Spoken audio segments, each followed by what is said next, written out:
At the top of the world, in the Himalayas of Nepal, things were changing for the better. Rural families had found new ways to support themselves by connecting with international markets. Kids were going to school, and women were starting to support their families.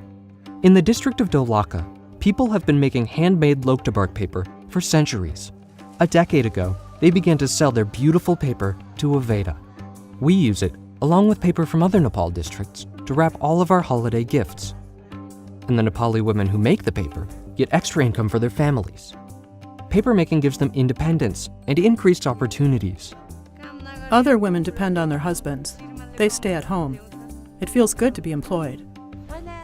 I'm able to save for my children and old father-in-law, to tackle unforeseen accidents or illnesses. I'm able to manage school fees for my child.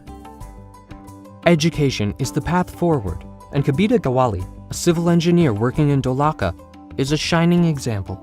Although she does not come from a papermaking family, her parents could afford to send her to school. They were forward-thinking and encouraged her to value her education. Most of the girls, after completing their higher school, most of them cannot continue their education. My parents were there to encourage me. Kabita has dedicated herself to supporting communities across Nepal. She worked with ANSAB, a civil society organization and a long-standing Aveda partner. By going into communities like those in Dolaka and building infrastructure, including water projects funded by Aveda Earth Month activities with our partner Global Green Grants Fund, Kabita has not only helped improve access to water, but has become a role model for young girls. अनि फ्युचरमा चाहिँ के बन्ने मन छ तिमीलाई? Nurse आफ्नो मनले सोचेर नर्स बट तिमीमा चाहिँ dancer. You want to be a dancer, but your sister wants you to become a nurse? Yeah. If you have dream, you should not give up because you are a girl. You can go for it and you can compete with everybody in the world. In April 2015, a devastating earthquake hit Nepal, killing thousands and leaving thousands more injured and homeless. We felt strange at that time because we'd never felt an earthquake before.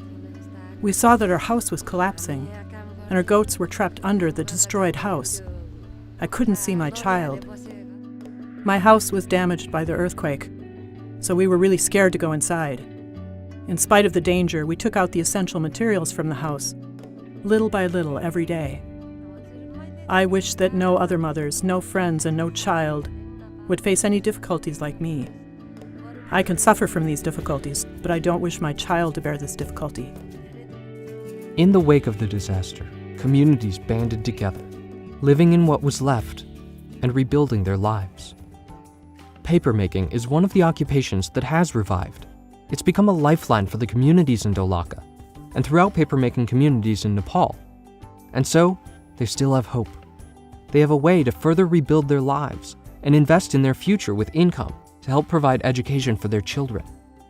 And those kids want to keep giving back. They want to be nurses to see their sick family members get better, to be teachers to see their friends learn, to be papermakers and to rebuild their communities, to realize an even greater future. Making a dream is one of the most important things. To achieve the dream, we need to work hard. Absolutely, we need to work hard. Slowly, by working together, the country will rebuild, and Nepal will be stronger than it's ever been, brick by brick, sheet by sheet.